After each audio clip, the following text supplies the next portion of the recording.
Governo petista, ladrão, ele e a coisa dele. Agora diz petistas que é mentira, vocês falam que é mentira.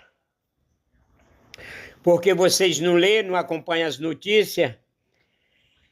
Ele cortou 325 benefícios em 2 meses, novembro e dezembro. Outubro, novembro e dezembro ele cortou 325 benefícios. É mentira? Vocês não se informam? Vive cheio de mentira ao redor de fake news? Porque vocês são arrombados e desinformados, bando de coja nojenta. Ainda fala que é nós que tem que acordar. Quem tem que acordar é vocês. É 3 mandatos do 9 dedos e um da Dilma 4 e o resto de petista e comunista. Como é que um país desse vai para frente?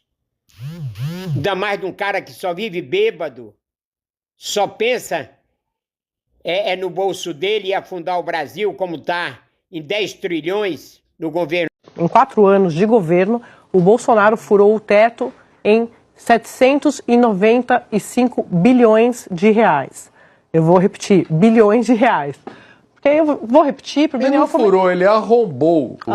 Não. Quem destruiu a PEC do teto de gastos foi o governo Bolsonaro. Sim. Né? Você teve, inclusive, sucessivos contornos. Você teve a PEC da cessão onerosa, você teve a PEC dos precatórios, teve a PEC kamikaze. O que não faltou no governo Bolsonaro foi contorno ao teto de gastos e a desmoralização dessa política fiscal que foi desenhada lá atrás pelo Henrique Meirelles. E a consequência veio. Quer dizer, nós tivemos durante o governo Bolsonaro um aumento substantivo da taxa de juros.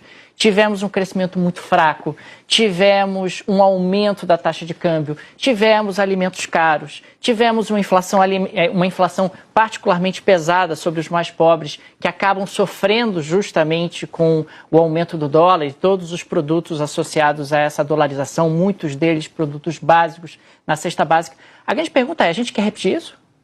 A gente quer fazer isso de novo?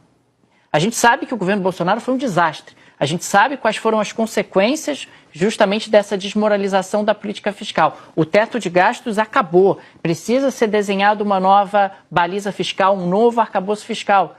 A gente não quer repetir isso, a gente aprendeu, né? A gente aprendeu quais são as consequências. Inflação mais alta, juro mais alto, dólar mais alto, crescimento mais fraco, desemprego mais alto. E isso acaba sendo uma consequência direta justamente dessa política fiscal desastrosa do governo Bolsonaro. A nossa esperança é que nós não venhamos a repetir isso. O superfaturamento de mais de 100 milhões de reais nas compras de caminhões de coleta de lixo. A matéria do Estadão mostra que o governo federal já teria destinado 381 milhões de reais para a compra de caminhões de lixo. E que os pagamentos teriam sido inflados em pelo menos 109 milhões de reais. A investigação registrou, inclusive, lixociatas em pequenas cidades do interior do Brasil. E afirma que o ministro-chefe da Casa Civil, Ciro Nogueira, do Progressistas, teria destinado 240 mil reais para a compra de um caminhão de lixo fornecido pela empresa de uma amiga que frequenta o seu gabinete. E que nas mãos do Congresso e do governo, a compra e distribuição desses veículos saltaram de menos de 100 para quase 500 de 2019 para 2021. Um desses congressistas seria Fernando Collor de Mello, do PTB. No Facebook, o senador afirma que entregou um caminhão compactador de lixo para Minador do Negrão, no interior de Alagoas, cidade com pouco mais de 5 mil habitantes. O pai do presidente da Câmara, deputado Arthur Lira, do Progressistas, também teria sido beneficiado.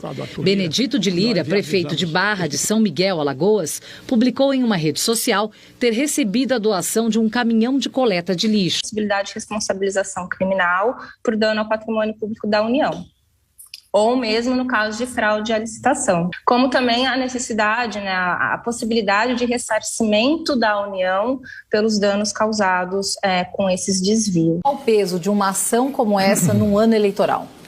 Olha, é uma vergonha, Karen. É vergonhoso que isso esteja acontecendo. As matérias levantando isso, os números, 400 para 500 mil, 100 mil por um caminhão adicional. Você levar um caminhão para a Barra do São Miguel, porque o pai é prefeito do presidente da Câmara, Arthur Lira, Ciro Nogueira, ministro-chefe da Casa Civil. Não pode acontecer isso. É, mais uma vez, como nas redes sociais já começou a acontecer, é o bolsolão do lixo. Não pode no Brasil num momento desse. Tudo já demonstrava que essas emendas secretas iriam, de fato, fazer exatamente o que fizeram no MEC. Se você olhar o MEC, Ministério da Educação, é a mesma coisa que aconteceu com kits de computação para cidades que não tinham condição de receber água. Em escolas que não tinham água, receberam um kit de computação exatamente para pessoas ligadas às pessoas que estavam distribuindo a RP9, a famosa emenda secreta. Isso precisa ter uma investigação muito séria a respeito. Não é possível.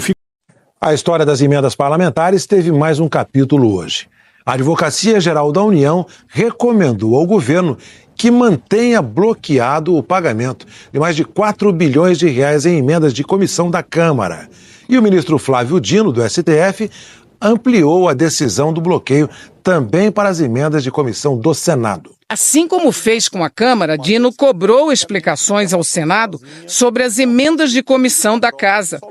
O Senado respondeu que observou o procedimento previsto segundo as normas vigentes para a efetivação das aludidas emendas de comissão e pediu a liberação. Hoje, Flávio Dino negou e bloqueou as emendas indicadas pelos líderes do Senado, 2 bilhões e 700 milhões de reais. E assim como na Câmara, liberou o pagamento apenas do que já havia sido empenhado até o dia 20. Está na cadeia, preso pela Polícia Federal, o ex-ministro da Educação do governo Bolsonaro por quase 2 anos, Milton Ribeiro. A suspeita de que durante a passagem dele no Ministério da Educação tenham ocorrido episódios de corrupção passiva, naquele caso que envolve o suposto tráfico de influência de pastores evangélicos no Ministério para liberação de recursos do riquíssimo Fundo Nacional de Desenvolvimento da Educação. Dinheiro que é do contribuinte brasileiro, administrado pelo Ministério da Educação, mas, na verdade, era gerido, pelo menos uma parte dele, segundo a denúncia na época, por 2 pastores evangélicos que não tinham nenhum cargo público oficial, em nenhum momento tinham qualquer atribuição colocada no papel. Eles eram pessoas que circulavam no Ministério da Educação livremente, no Palácio do Planalto também, muitas vezes, foram mais de 40 visitas. O Congresso Nacional deixou de fora a explicação sobre cerca de 25 bilhões de reais. É o tal do orçamento secreto, né, que não tem muita transparência. A falta de transparência fez com que a emenda de relator fosse questionada na Justiça. Em 2021, para a gente ter uma ideia, essas emendas custaram 18 bilhões de reais aos cofres públicos e foram elas um instrumento ali muito forte e importante de barganha. Bolsolão, que é a forma do governo Jair Bolsonaro comprar a fidelidade de sua base no Congresso Nacional, distribuindo bilhões de reais através de emendas de relator. Você vota numa pessoa e você está colocando a raposa para tomar conta do galinheiro, achando que a raposa vai cuidar das galinhas. Ela vai comer as galinhas. É o que está acontecendo com o orçamento secreto na Câmara dos Deputados, que é a maior bandidagem já feita em 200 anos de república. Novamente, o ministro Flávio Dino, do Supremo Tribunal Federal, suspendeu emendas parlamentares. De novo, é tipo assim, filme repetido, né?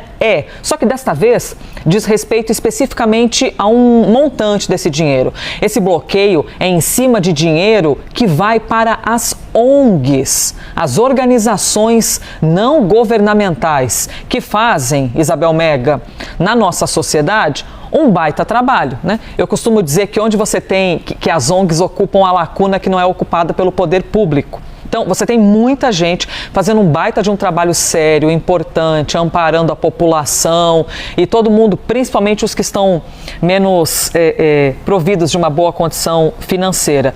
Isabel Mega, nos conte, o que embasou desta vez esse bloqueio do ministro Flávio Dino e foi baseado em que tipo de documento? Quantas ONGs fazem parte desse bloqueio? Enfim, nos explique tudo. Bom dia.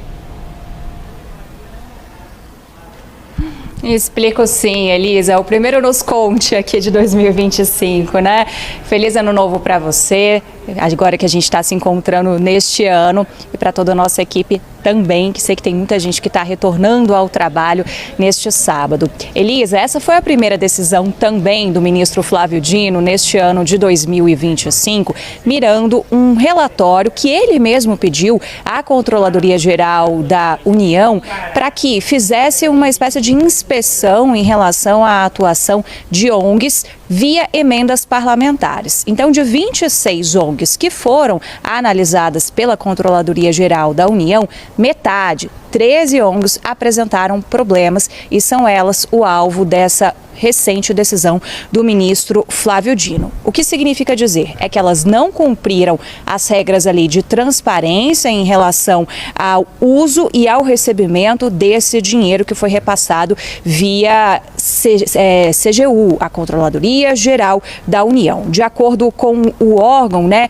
o ministro Flávio Dino também determinou que a CGU fizesse uma auditoria específica em relação a essas ONGs e que apresente um relatório mais detalhado ainda dentro de 60 dias. O que acontece daqui para frente? A Advocacia Geral da União vai ter que acionar também os ministérios para informar sobre essa proibição desses novos repasses, para que fique todo mundo na mesma página, todo mundo entenda o teor dessa decisão do ministro Flávio Dino.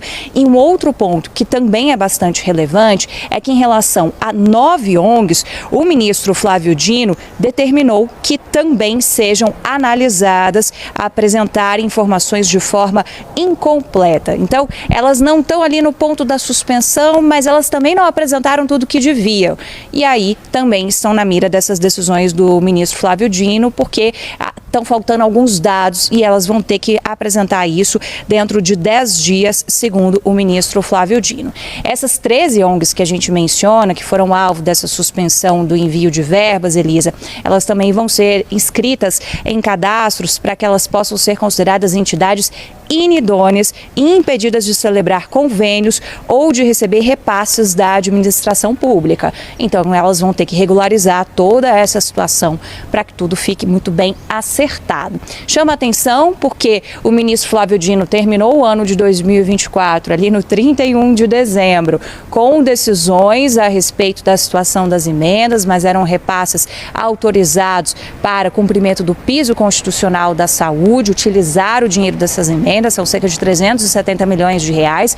E agora, na sexta-feira, 3 de janeiro, veio essa primeira decisão, mas mirando já as conclusões de um relatório da Controladoria Geral da União, que também está verificando ali